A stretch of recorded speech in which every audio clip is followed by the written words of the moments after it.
This is your captain speaking. We have a fire. Oh, no! No need to panic, but everybody needs to jump off the ship. I'm Erick Baker. You may know me from Tennessee Uncharted, but now I'm expanding my horizons to explore the entire Tennessee Valley. And I'm bringing my friend Nicole along for the ride. There's a place you've never been that's right where... While sometimes we'll journey together, other times not. We hope to take you to places you never knew existed or where you've always dreamed of going. Uncharted.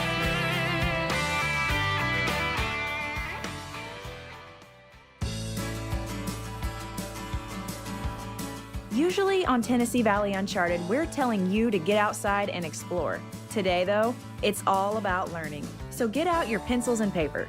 I'm kidding, but we do have some super cool, interactive, immersive, totally tech-oriented activities around the valley that deserve your undivided attention.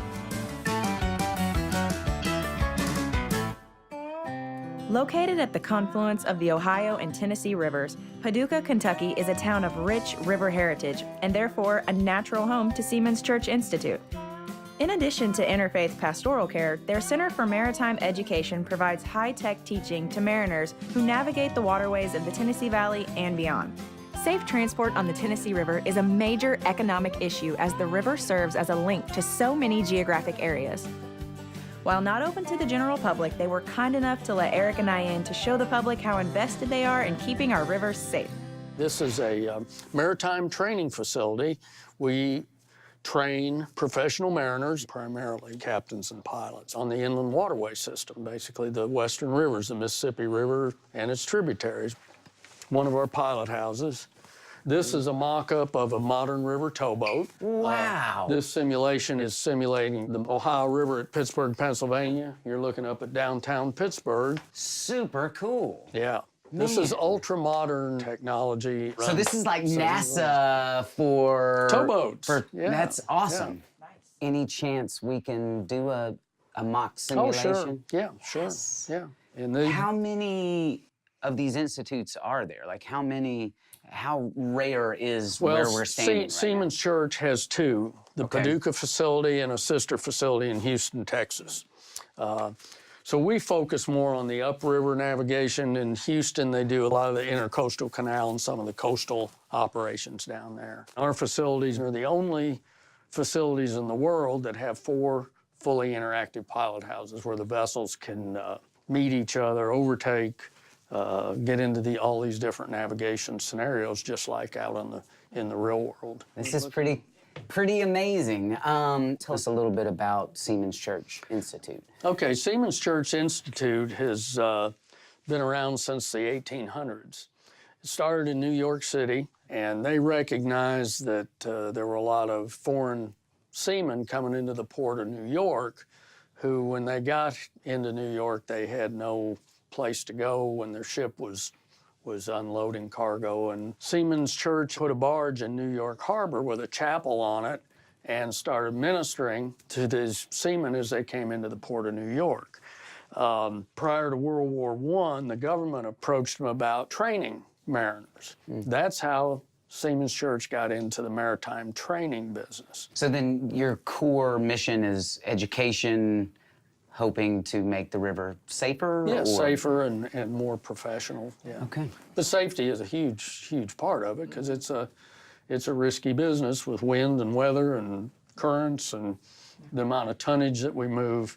It's all about anticipation and recognizing those situations before you get in a situation you can't get out of. So what is going on our inland rivers that most people don't know? Well, there's a huge amount of cargo that's moved, and that ranges from fertilizer, the road salt for your I never winter really thought times. about it being transported on the river. Almost all of that comes up from the south by river to anywhere. True arteries of our economy, I guess. It is, and that's what it started as, and then evolved into the flatboats and then steamboats and then to barges. So it's got a rich history. Okay. For a long time. Well, I say we fire this thing up, man. And, Okay. Ariel, I'll let you go first. Yeah, in the sun. In Right, the I sun, get this. right? Under great conditions. Okay, so I need to Okay. give you a little tutorial on what Yeah, these yeah. controls are. So many toys up here. Oh yeah, all kinds of stuff. The bottom set of levers, you notice these move in conjunction with each other. Those are your steering rudder. So when you move this like that, you're directing the wheel wash to the left. Okay. Of course, they react very slowly because Okay. you've got a lot of tonnage out here. Okay. Each one of these barges holds like 15 to 1,600 tons of cargo. So much cargo. That is crazy. All right. Oh, So man. the throttles are set. You don't Okay. have, yeah, I'd they're leave 'em full alone. ahead. We'll just leave them there because the boat will steer better. So you're gonna wanna start turning left. Starboard. See, it's starting to swing just a little bit as you put more. Now it's picking up. Now that's probably good. You don't wanna swing into that bridge pier. Yeah. So bring Or it back do on you? straight. Bring Yeah. it back. See, and the goal is to steer the least amount that you have to get it to do what you want it to do. Okay. So How, on a So scale. we're kind of Ariel fish. is definitely- We're kind of fishtailing You're a doing little great. bit, That's right? She's just working the channel. Yeah, working right, the channel. yeah. So on a scale of steer. 1 to super efficient, where am I? One? You're number one. Negative one. Well, I'm in an But if this was apprenticeship if this was right like a dance thing Yeah, or you'd be doing whatever, great. yeah, I mean you're just moving Just it. swaying and That's right. swinging. That's right. now. To people watching at home, they now have a better understanding of how important this is. Yeah, well, I hope so. Yeah. Because the river industry is very, very vital to the economy. It's Yeah. huge to the ag business. It's huge to the petroleum and petrochemical business. Huge amounts of chemicals move on the waterways. A lot of lot of it. responsibility It is. It because definitely that is. much weight, you could do a lot of damage to a lot of stuff. I Absolutely, guess. It's not like a car. No, not at all. Can we dial it up? Oh yeah. Can you give us a little weather, please? Yeah. We've dialed up a little Might be. precipitation and some weather. Oh, it's getting foggy. Things Here are it getting comes. interesting. Is there a fog light I need to turn on? No, Ah. no. Oh, snow. Yeah, Eric's favorite time of the year. Oh no. Is that my weather Yes, report it's a going on? restricted visibility signal. Holy snow. Ooh, looking rough out there. And so I want to try to get lined up with that green. Yeah, although this is Right, one that of those green places dot. you're going to want to favor the right side just a little bit, about like you're going, because the next bridge, you've got to go Like turn. turn Okay. and go through Yeah, I that see span that. that's over toward So the. I got to maneuver the the right first shore. bridge, the buoy, and the second bridge, Yeah, right? right. Okay. Uh-oh, now it's really coming down. What in the Yeah. world is going on? It was supposed to be a high of 70 and sunny. So like in this weather condition, it can move your towboat. Oh right? yeah, Like sure. The wind doesn't affect loaded barges very much as long as you're moving through the water. Empty barges yeah. tremendously because an empty barge is only down the water about 1.5 feet, Okay. and you've got 12, 14, 15 feet above the water line, so it's just a big sail. Yeah. Huh. We All right, can Eric. meet. Yes. Oh, well, hell, geez. Gonna need to do some of this. Dust off a little bit. Dust off a little bit, you know. You said this is the most important part. Yeah. Gotta keep it absolutely. tidy. Keep it clean. Keep yeah. it tidy. We need to watch where we're going here. Oh, Okay, sorry. Slow down. Hey, sorry. All right, we got a vessel coming up. Yeah, turn a little harder to starboard. Yeah, that looks like a paddle boat or a excursion boat. That's gonna be pretty tight water there, Ken. You drive your boat, I'll drive mine. Yeah! Just, kind of give him a scare is what I'm... Yeah, shake him up a little bit. That's right. So it doesn't turn very fast. It doesn't. Yeah, you got to make your decision to turn Long pretty... before, yeah, long exactly. before you did. Didn't quite make it. But anyway. Oh, we're That's going to okay. make it, Dave. Uh-oh, are you getting shot at, Eric? Yeah, I think so. I think they're trying to get him away. I'm pretty sure you got a missile launched at What you. was that? What is that? What is... Hello? Stop shooting. Uh-oh. Oh, no. What is Uh-oh. that? You got a Bless little- you. Bless you. We got, A little fire going on. someone put off a smoke smoke bomb, and oh, now we got a fireworks show. Mayday fireworks show. Mayday fireworks Let's see. show. See if we can just see. Will this help? Oh no, it's getting worse. Yeah, the fire. This is your captain speaking. We have a fire. Oh no! No need to panic, but everybody needs to jump off the ship. I'm gonna be the first. I am not going down with this vessel. Follow me. Oh, okay. All right, now we're good, guys. All right, all right. Oh boy, another reason why I'm not a towboat captain. Easily distracted, check out a lot. Yeah. You think I would pass, Dave? The Institute?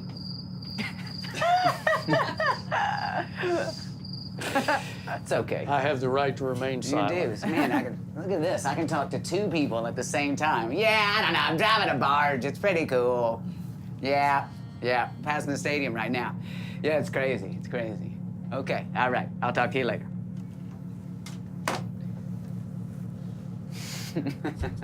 Besides getting shot at, you did all right. Yeah, what was that? Yeah.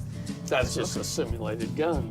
Oh, okay. So there were Machine gun. pirates after you. Arr. They saw you. They saw where you were headed, and they were going. I think I did great. Oh, you did. You did I didn't get shot at. I'm just throwing that out there. for whatever it's worth. Yeah, exactly. Depends. Hey, you have your goals. I have my goals. From one captain to another. Yeah. Great job. yeah, Pleasure great job. sailing with you. Yeah. I'm glad you made it out alive. Yeah. Ish. Is Weather, fires, strong currents, and even in the rare event of some sort of gunfire, these simulators cover all the bases of what a captain might encounter on his journey.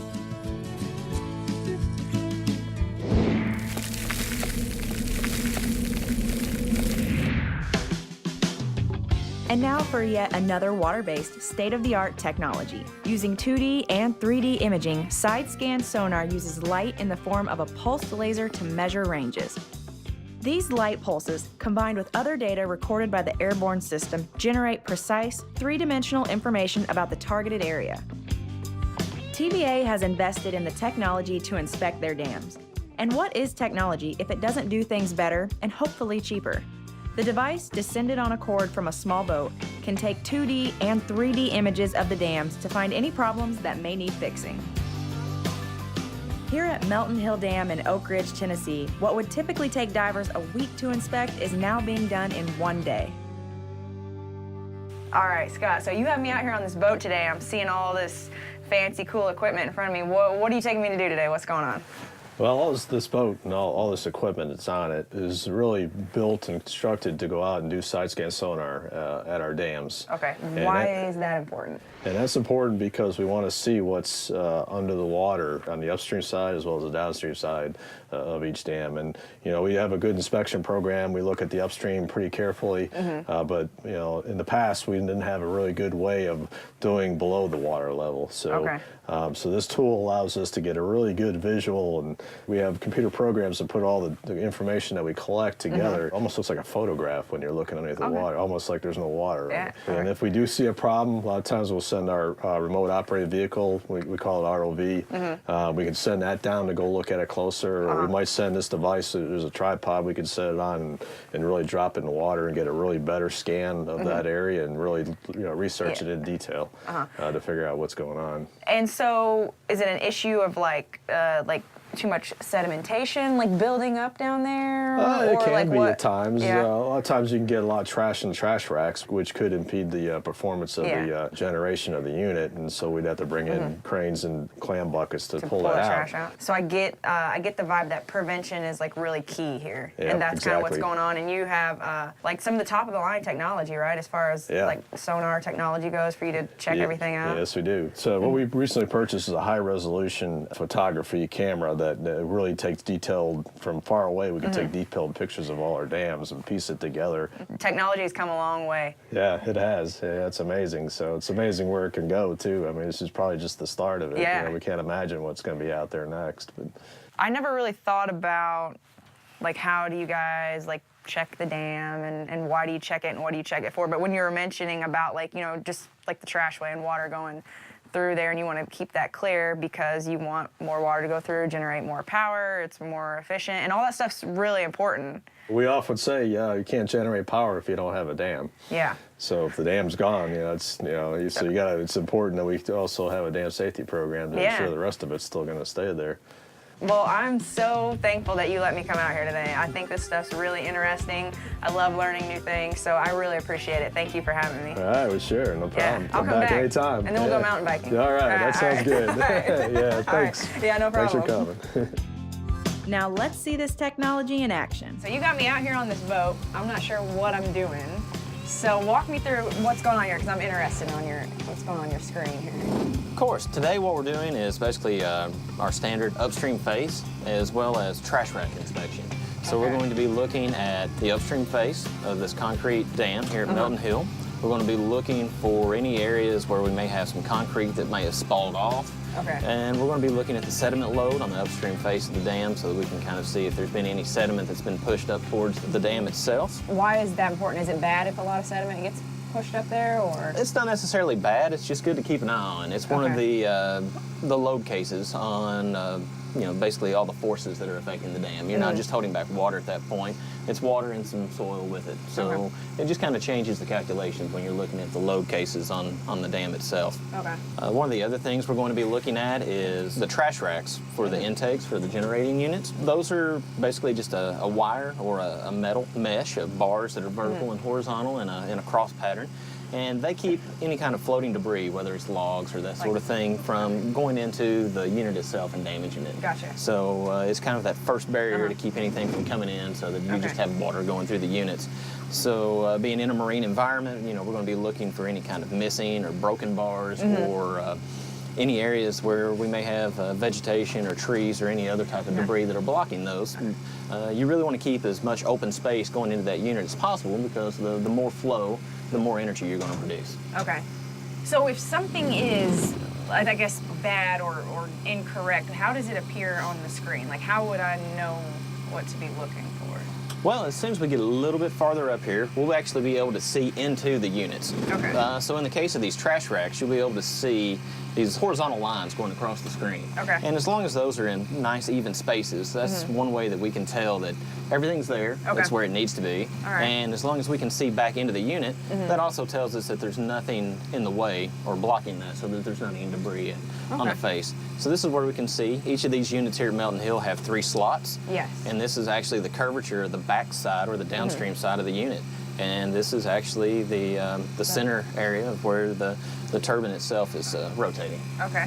So the more clear picture you can get, everything's pretty much how it's supposed to be down there, right? Nothing's blocking it, nothing's in the way. Correct. Yeah. And by utilizing this boat-based sonar, as opposed to the way we had traditionally done it, using remote-operated vehicles or the little submarines with sonar on them, we can actually conduct these type of inspections and not be in interference with the generating schedule. Okay. So if we were to have a separate vehicle that was out, with these units running, it would actually suck that vehicle into the trash rack, where we actually have the ability to stay away from that. So it's a safer, more efficient way of actually doing a lot of the inspections that we've been doing in the past. Is it more cost effective, I would think? It is. Yeah. So you said, like, before, if you would have sent the little, like, submarine thing down, you would have had to turn the generators off, is that right? Correct. Okay. And Because it would suck it right up. Correct. Okay. And here at Mountain Hill, where we have 2 units, both of them would actually both have to be in outage, because the amount of water flowing through either of those 2 units would have affected the ability to control the remote operated vehicle. Okay. So this way you don't have to shut those generators That's off, correct. right? Yeah. And then if we see something that we need to take a further look at, then that's when we'll contact the plant and we'll schedule another inspection in the more traditional way that we've done in the past. Gotcha. When you go inspect, is that when you send the divers down to inspect, or Actually, the next step here would just be the remotely operated vehicle, because it has both sonar and camera capabilities, so we'd be able to take a look visually at anything that we thought might be an issue. Okay. And then at that point, if it actually needs something where you get hands-on, then the divers would be the next step. Okay. Smart guys, smart technology, and up next are some smart kids.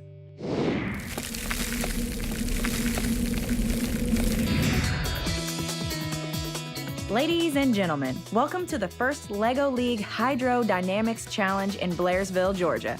This is all about water, how we find, use, transport, or dispose of it. And students from ages 9 to 16 from 80 countries will build, test, and program Lego robots to solve various missions. And since this season's mission is water and they have an ongoing commitment to STEM education, it makes sense that TVA is one of the event sponsors. This is an exciting event that goes on all school year. There are literally thousands of students around the valley that spend countless hours after school learning about robotics. These students are excelling in STEM education. They are applying what they have learned in their classrooms. They have been spending 2 to 3 days a week for the last several months programming. It's a very exciting time for them, and I think you'll get a feel for the excitement that's going on today. Yeah, I mean, there's definitely a lot going on, a lot of people here. I can feel the energy. The kids are very excited. So this is cool. I'm excited to see what they've learned. And I think I found somebody who's a volunteer who's going to show me around. So I'm going to go learn some things today. Excellent. Have a good time. Thanks. I appreciate it. All right, Abby, I am ready to step into your world and learn about Lego robotics. Are you ready to teach me? Yes, All right, cool let's do world. it. All right, Keep let's go. All right, so we're headed to the pit. This is pretty much it, this whole area. Is this sort of like the waiting area? Like you check in and you come here? Yeah, this is pretty much or? what you do. You have a schedule. And Okay. there's 3 different types of judging. There's project, robot design, and core values judging. And that's 1/3 of your total score for the competition. Okay. And then like when you come to these practice tables, a lot of times you just run one mission, and then if it doesn't work, if it works, great, you go on the next one. If it doesn't, you go through and you work on the programming and making sure you get everything right until it goes in, because you absolutely need the points. Okay, they've started, for sure. Looks like they tried to place it in that circle. So it looks like they're placing, is that, I don't know. I don't know what Looks it like is. a tripod. Okay, so now he's programming in the Finding the task, right? program, yeah. Okay. So I know it was supposed to lift that up, and I know that from watching the practice Okay, yeah, run over it's there. stalling. Okay. Oh, he touched touched it it? anyway. It got stuck. I'm pretty sure that's a penalty. They're scoring right Okay. now. He's explaining to them what they got, and then they're going to sign that page, and then they're going to be for sure done. Cool So name. you guys just went through judging, right? What's that process like? Were you nervous? 'Cause I think I'd be nervous. Yeah. Tell them how the wastewater treatment plant works. Okay, so it starts in from here. That's where they collect waste. Okay. Where they collect waste. And then it goes to the SBR switching back reactors. What do they do? They harden all the solids to the bottom, and then all the solids go to the judge. Yeah, I bet that's probably nasty, right? And Okay. they give it to the fire station. Okay. That's All right. And this is where we get it all like clean and clear and able to use, and then it goes to the fire station. So you guys are like cleaning water and you're creating jobs because you're gonna build a fire station. That is cool. I'm getting this like massive sense of like teamwork from everybody here today. Like I love it. You guys are working together as a team, helping your friends out and like doing good for your community. That's so awesome.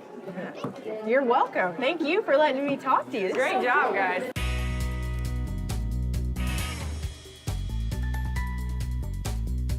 How are you? Oh, I'm meeting you in person. Oh, hi. I'm Ariel. It's nice to meet Ariel, you. okay.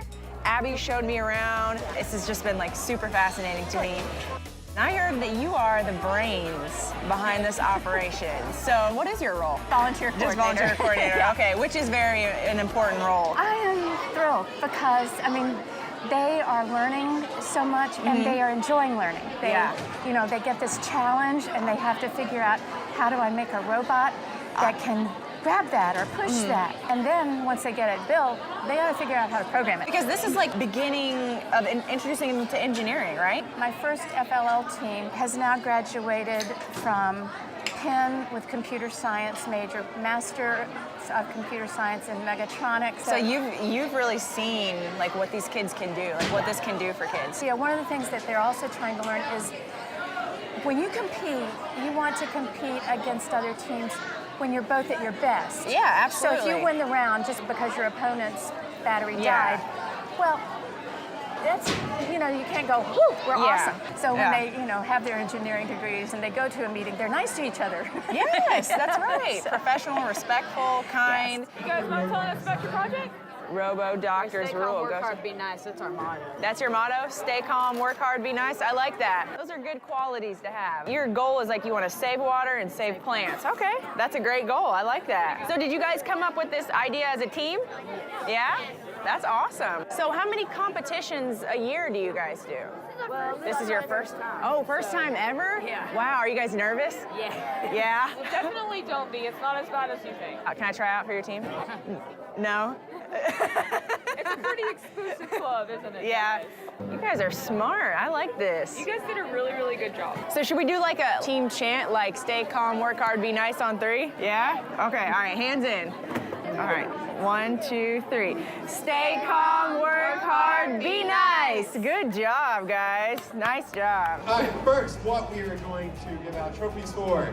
We didn't want to add any stress on the kids, so we didn't turn our cameras to the actual competition. But we certainly had to celebrate their imagination, ingenuity, and teamwork.